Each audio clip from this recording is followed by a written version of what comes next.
Irmãos e irmãs em Cristo, aqueles que desejarem podem abrir ou permanecer com o livro das leituras aberto, apenas aqueles que desejarem. Muitas pessoas têm o costume durante a missa de ouvir a proclamação da leitura, a proclamação do Evangelho. É um hábito excelente. O padre incentiva, claro que nós temos o livro na igreja, aqueles que preferem podem usar o livro, mas a palavra de Deus, ela não é lida, a palavra de Deus é proclamada. Naturalmente, muitas vezes nós precisamos melhorar a qualidade das nossas leituras, já é boa, se fosse melhor, as pessoas compreenderiam com mais facilidade ainda, mas é muito bom quando as pessoas conseguem não ler a leitura, mas prestar atenção naquilo que está sendo proclamado. Aqueles que quiserem, mesmo aqueles que de vez em quando, aqueles que preferem apenas ouvir, aqueles que preferem podem ver o que o padre está dizendo agora no livro das leituras, ou podem ouvir o padre com atenção. Primeiro o padre faz uma explicação um pouco histórica, e aí depois nós vamos para a prática, vamos para os dias de hoje. O Evangelho começa dizendo assim: naquele tempo, veio ter com Jesus um leproso. O que significa um leproso no tempo de Jesus?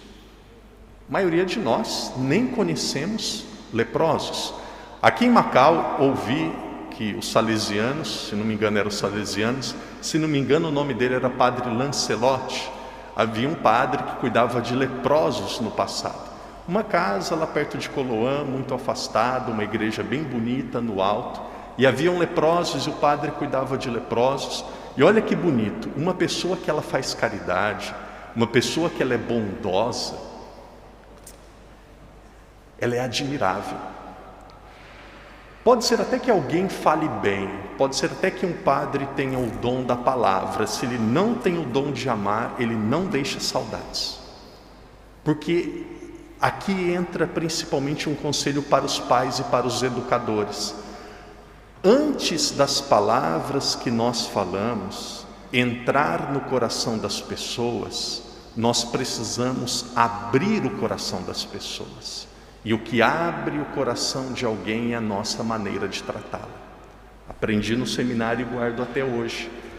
Diziam os meus formadores, e serve para o Adriano, nosso seminarista, diziam: Daniel, naquela época chamavam de Daniel, não era padre, Daniel, as pessoas ouvirão as suas palavras se antes você abrir o coração delas com o seu jeito de tratá-las.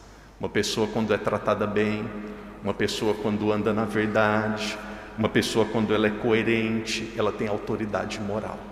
E quando ela tem autoridade moral, é até como uma criança hoje de 10, 11, 12 anos de idade, ela não é tola mais.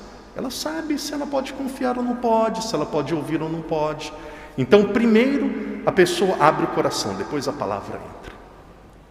Esse padre Lancelotti seguramente foi uma pessoa admirável e é uma pessoa que, principalmente os mais velhos, não esquecem porque ele amou, porque ele fez o bem.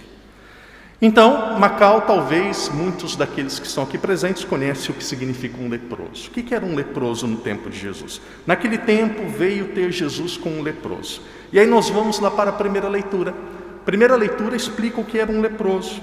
O Senhor falou a Moisés e a Arão dizendo: quando um homem tiver na sua pele algum tumor, impingem, mancha embranquecida, que possa transformar-se em chaga de lepra, deve levá-lo ao sacerdote Arão. Então, se alguém tem algum sinal de lepra, leve para, como se fosse o templo. Naquela época não havia templo ainda, o templo começou com Salomão, nós estamos antes de Salomão. Leve para a autoridade religiosa. Naquela época não havia hospitais, não haviam médicos como nós temos hoje. Se alguém tem algum sinal de enfermidade, de lepra, leve para o sacerdote. O leproso com a doença declarada usará vestuário andrajoso e o cabelo em desalinho, cobrirá o rosto até ao bigode e gritará. Então o leproso ele tem uma roupa diferente, usa o cabelo de uma roupa diferente, ele cobre o rosto e ele deveria gritar. impuro, impuro. Imagina a pessoa mesmo gritando dela mesma: impuro, impuro. Todo o tempo que lhe durar a lepra deve considerar-se impuro, significa pecador. E sendo impuro, deverá morar à parte fora do acampamento. Então as cidades antigamente, elas eram cercadas por muralhas. As muralhas tinham duas funções. Primeiro era uma função militar. Havia muitas guerras, as pessoas não conseguiam invadir as cidades porque tinha as muralhas. A segunda função era uma função religiosa. As pessoas que eram doentes, principalmente os leprosos, deviam ficar fora da muralha. Deveriam ficar em um local que não iriam ter contato com as pessoas tidas como saudáveis e normais.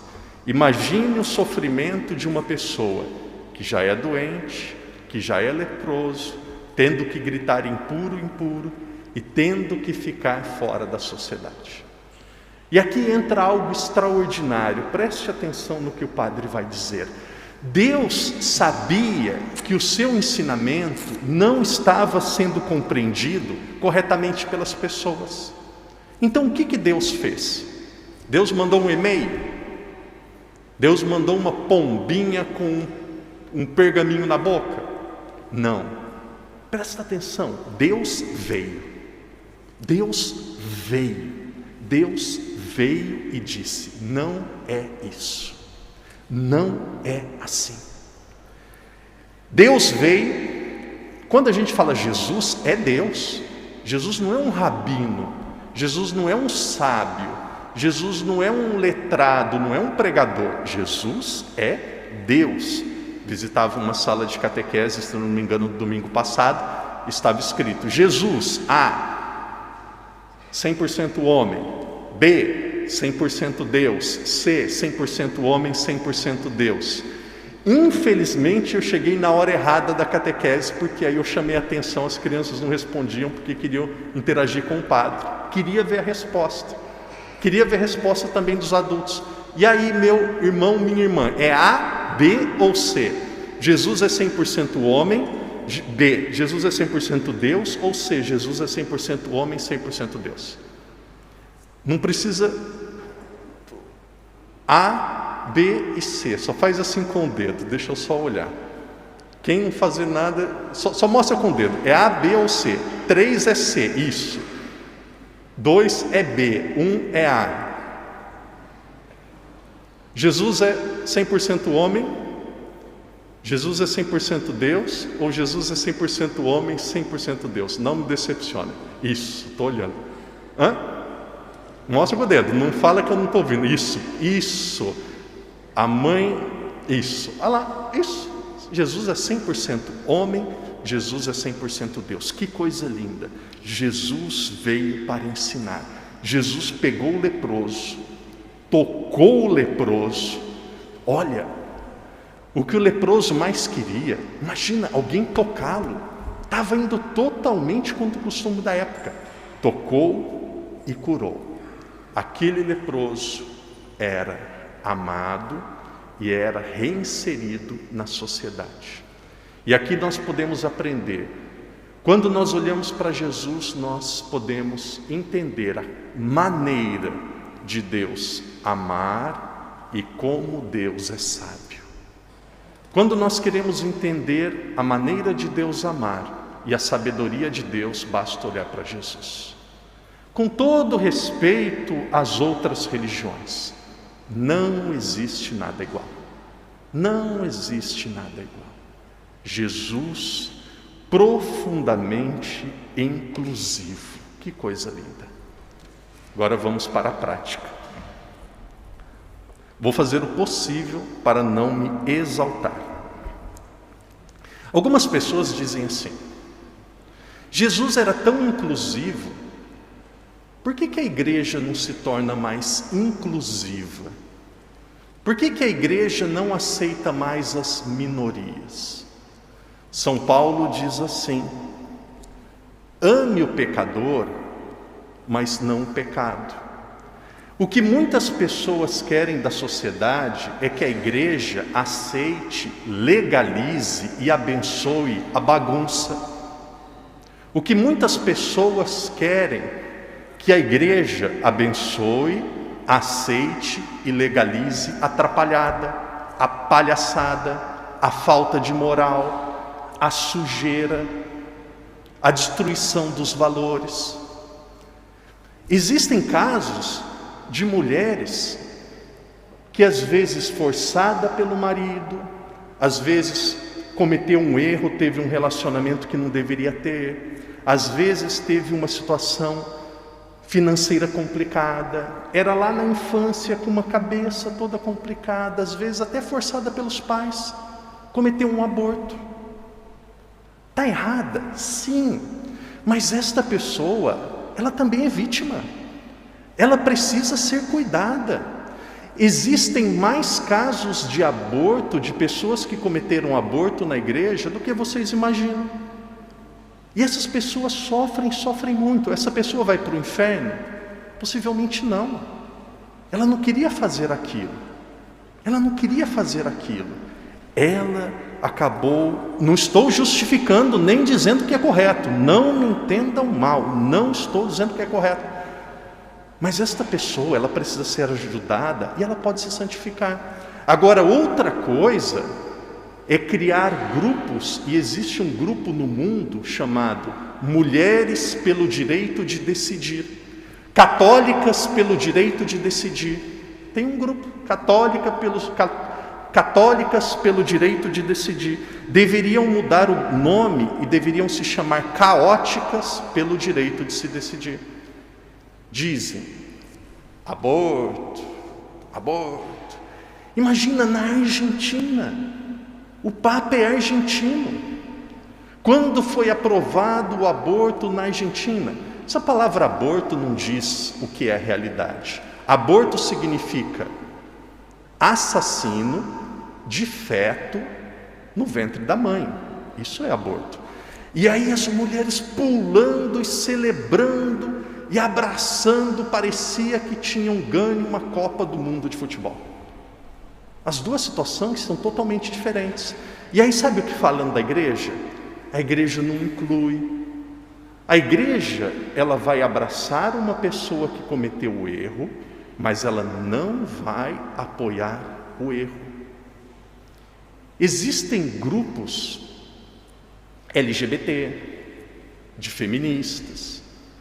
Existem pessoas que vivem costumes que não são os costumes que a igreja ensina, mas são pessoas corretas, são pessoas decentes, são pessoas boas, são pessoas que vivem uma vida discreta.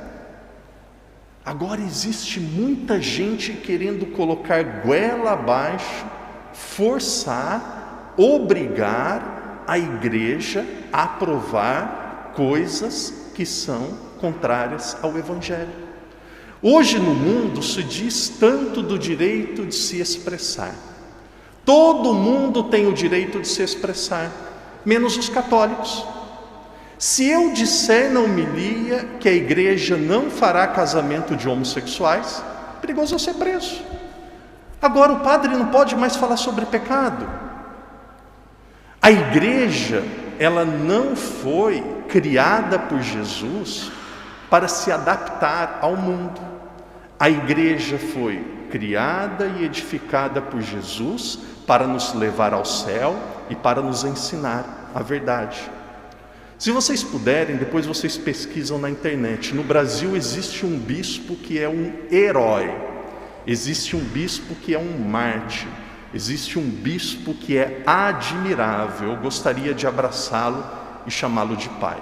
Dom Adair Guimarães, um bispo que tem a coragem de falar a verdade. Deixa eu dizer de forma muito clara: os padres, os bispos, o Papa, os católicos, leigos, não podem ter medo de ser impopular. Nós vamos acolher a todos. vamos acolher e vamos amar a todos. Mas existem algumas coisas que nós não vamos concordar. Sabe o que querem fazer com vocês? Sabe o que estão fazendo? A maioria de vocês são pais. Sabe o que estão fazendo com os filhos de vocês nos meios de comunicação? Estão colocando na cabeça deles, estão fazendo eles aceitarem como normal coisas que são estranhas, no mínimo estranhas. Não vou dizer o que vem na minha cabeça agora. Queridos irmãos e irmãs, nada é tão seguro, nada é tão lindo como viver a verdade. Claro que todos nós, sem exceção, vamos ter momentos de dificuldades na nossa vida. Papa João Paulo II se confessava todas as semanas. Ele dizia: santo é um pecador que não desiste. No céu, um vai olhar para o outro, no céu parece que a gente vai ficar com vergonha das dificuldades, dos limites que nós tínhamos. Nós vamos olhar para alguém que está do nosso lado e a pessoa vai dizer: eu também tinha dificuldade, eu também pequei, eu também falhei. Uma coisa é nós termos as nossas dificuldades, as nossas tentações, nossa falta de paciência, muitas vezes até as nossas quedas. Uma coisa é nós termos estas realidades, outra coisa é nós nos lambuzarmos no pecado, vivemos na lama e queremos justificar aquilo que é injustificável. Não podemos nos iludir. O padre não quer ser pessimista. Ser católico, ser cristão, cada vez mais vai se tornar algo para a minoria. Que sejamos uma minoria, mas que sejamos católicos de fato, que sejamos católicos por amor. Já disse e digo novamente: vir à missa, estar na igreja, não é uma tradição familiar. Estar na igreja não é um gesto para agradar Jesus. Estar na igreja é um ato de gratidão e uma necessidade de um coração que ama. Eu estou na igreja porque eu amo a Deus. Eu estou na igreja porque eu sinto saudades de Deus. Eu estou na igreja porque a igreja me conduz pelo caminho da verdadeira felicidade. Queridos irmãos e irmãs, que Deus nos conceda esta graça. A graça de incluirmos o pecador e não o pecado. E o padre vai para a última parte da reflexão. Muitas vezes, nós que somos católicos, nós queremos um Deus misericordioso para nós e um Deus justiceiro para o outro. Nós queremos que Deus nos perdoe e nós queremos que Deus condene o outro. E aqui em Macau é uma cidade muito pequena. Macau é uma cidade que existem muitas pessoas, até dentro da igreja, que gosta de condenar os outros, que gosta de julgar, que gosta de apontar o dedo. Isso é muito feio. Na entrada do céu vai ter um tapete vermelho enorme. É língua de fofoqueiro. Língua de fofoqueiro é tapete da entrada do inferno. Nós precisamos nos ajudar. Se uma pessoa cometeu um erro, se uma pessoa tem uma dificuldade, se uma pessoa está vivendo uma situação complicada, ela não tem que ser pisada, ela tem que ser levantada, ela tem que ser ajudada. É triste, mas às vezes parece que existe pessoas que se alegram com o erro dos outros, com a dificuldade dos outros. Queridos, queridas, nós somos irmãos em Deus. Diz os grandes santos da igreja: quando alguém se levanta, quando alguém se santifica, uma multidão se santifica junto. Quando uma pessoa se perde, uma multidão se perde junto. Que Deus nos conceda esta graça. A graça de não ficar a vida inteira olhando só para o nosso umbigo. Que Deus nos conceda esta graça de olharmos uns para os outros e nos ajudarmos. O Padre encerra dizendo assim, e aqui é fisicamente mesmo, não é uma metáfora. Do seu lado tem uma pessoa sentada que precisa da sua ajuda. Não seja indiferente. Que Deus nos conceda esta graça durante esta semana. Graça de não fazer acordo com o mundo. Tem coisas que a igreja não vai aceitar. Não quero ser um padre popular. Tem pessoas que dizem, padre, toma cuidado. Se o padre ficar falando muito, ele nunca vai ser reitor de universidade. Não quero ser. Padre, tome cuidado com as suas palavras. Se o padre falar muito, um dia ele não vai ser bispo. Não quero ser bispo. Padre, não fica falando muito, senão um dia suas palavras podem te prejudicar. Não quero agradar a ninguém. Eu quero agradar a Deus. Eu quero agradar a Deus. Eu quero dormir e dormir tranquilo e dormir bem. Que Deus nos conceda esta graça. A graça de viver na verdade. Que Deus nos conceda esta graça de amar, cuidar e zelar um pelo outro, amar o pecador, odiar o pecado. Peçamos esta graça, a graça que Deus nos dê, sabedoria para saber o que fazer e fortaleza para fazer o que deve ser feito.